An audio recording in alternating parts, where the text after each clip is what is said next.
Commentaire de saint Thomas d'Aquin sur l'épître aux Philippiens de saint Paul, chapitre 3, verset 18, suite. Quand saint Paul ajoute au verset 18 « Car il y en a plusieurs dont je vous ai souvent parlé », il donne la raison de sa recommandation, d'abord du côté de ceux qu'il faut éviter, ensuite du côté de ceux qu'il faut imiter, en disant au verset 20 « Mais pour nous, nous vivons dans le ciel ». Premièrement, de peur que ce qu'il va dire ne paraisse inspiré par un sentiment de haine, il témoigne d'abord de son affection, puis il désigne ceux qui sont à éviter en disant au verset 18 « Ennemis de la croix de Jésus-Christ ». Il dit donc « Il faut distinguer avec soin quels sont ceux qu'on doit imiter, parce qu'il en est qui marchent autrement qu'il ne faut, c'est-à-dire qui vont de mal en pis. » Confère Psaume 81, verset 5, « Il marche dans les ténèbres, dont je vous ai souvent parlé pendant que j'étais parmi vous, et dont je vous parle encore avec larmes, par la compassion que j'ai pour eux. » Jérémie chapitre 9, verset 1. « Qui donnera de l'eau à ma tête et à mes yeux une fontaine de larmes, pour pleurer jour et nuit les enfants de la ville de mon peuple qui ont été tués ?»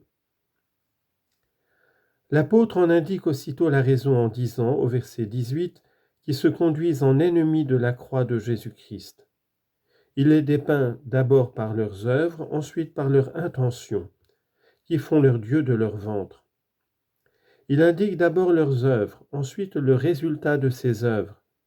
Leurs œuvres, c'est d'exercer leur inimitié contre la croix de Jésus-Christ, c'est-à-dire d'enseigner que nul ne peut se sauver sans les observances de la loi, par lesquelles ils anéantissent la vertu de la croix de Jésus-Christ. Confère Galates 2, 21. « Car si la justice vient de la loi, Jésus-Christ donc sera mort en vain, c'est-à-dire sans utilité. » Confère 1 Corinthiens chapitre 1, verset 18. « Car à la vérité, la parole de la croix est une folie pour ceux qui se perdent, mais pour ceux qui se sauvent, c'est-à-dire pour nous, elle est la vertu de Dieu. » Quel en sera le résultat ? À nous, la vie nous est certainement donnée par la croix de Jésus-Christ. Pour eux, c'est tout le contraire, car ils y trouveront la mort.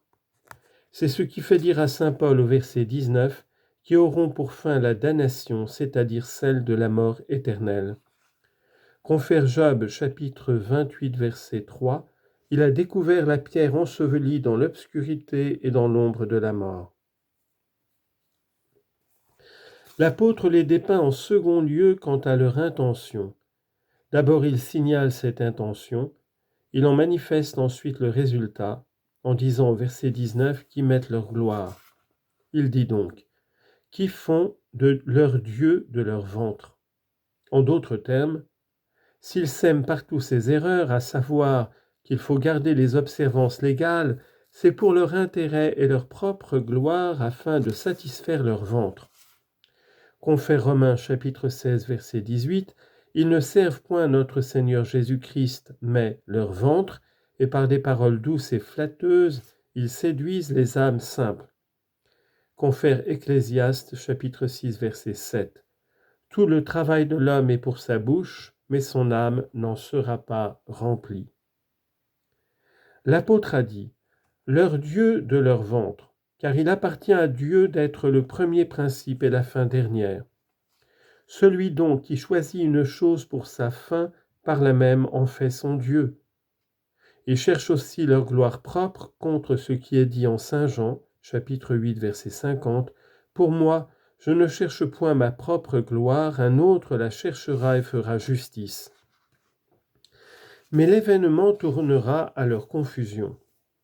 Confère Osée chapitre 4, verset 7, « Je changerai leur gloire en ignominie. » Tel sera le sort de ces malheureux qui, verset 19, n'ont de pensée et d'affection que pour la terre, c'est-à-dire qui ne se plaisent que dans les choses de la terre et qui les recherchent.